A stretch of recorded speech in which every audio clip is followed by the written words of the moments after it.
ভারতের যদি ভালো না লাগে তাহলে কিছুই বলার দরকার নেই, ঠিক এমনটাই বললেন। এবার তাও সরাসরি বললেন উপদেষ্টা নাহিদ ইসলাম।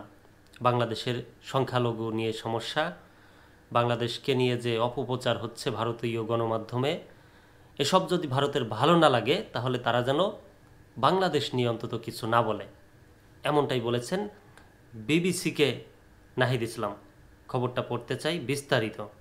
সংখ্যালঘুদের নিরাপত্তা আমাদের দায়িত্ব, ভারতের কিছু বলার দরকার নেই। অন্তর্বর্তী সরকারের তথ্য ও সম্প্রচার উপদেষ্টা নাহিদ ইসলামের একটি সাক্ষাৎকার আজ বৃহস্পতিবার প্রচার করেছে বিবিসি হিন্দি।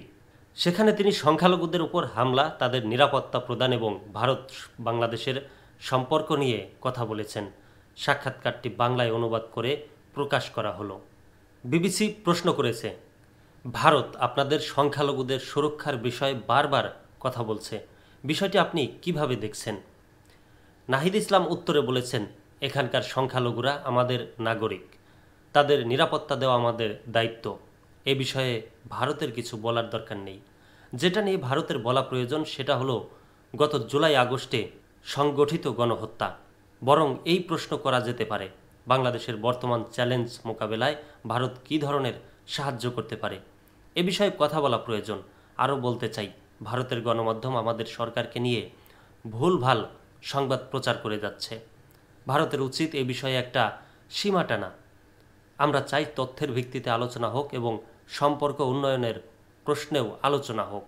তো এই হচ্ছে ব্যাপার, যে ভারত বাংলাদেশকে নিয়ে অপপ্রচার করছে ভারতীয় গণমাধ্যমে, এবং সরাসরি নাহিদ ইসলাম বলে দিলেন যে দরকার নাই, বাংলাদেশের সংখ্যালঘুদের দায়িত্ব মানে আমাদের, বাংলাদেশের সংখ্যালঘুরা আমাদের দেশের নাগরিক, আমরাই তাদের দায়িত্ব নেব বা ভালোভাবে যেভাবে দেখাশোনা করার দরকার, যেটা প্রয়োজন সেইভাবেই করব। কিন্তু ভারতের এই মুহূর্তে যেটা প্রয়োজন সেটা হচ্ছে দুই দেশের সম্পর্ক ঠিক রাখা।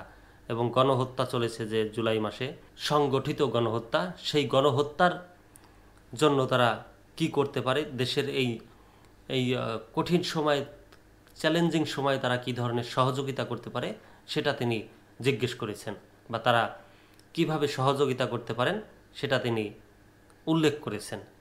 আসলে তো ব্যাপারটা তাই, কি বলেন আপনারা? ভারতীয় গণমাধ্যমে যে খবরগুলো প্রচার হচ্ছে প্রতিদিন প্রতিনিয়ত, সেটা কিন্তু একদমই যে বানোয়াট এবং মিথ্যা, সেটা বলার বাইরে। যে এতটা মিথ্যা কিভাবে একটা গণমাধ্যম প্রকাশ করতে পারে?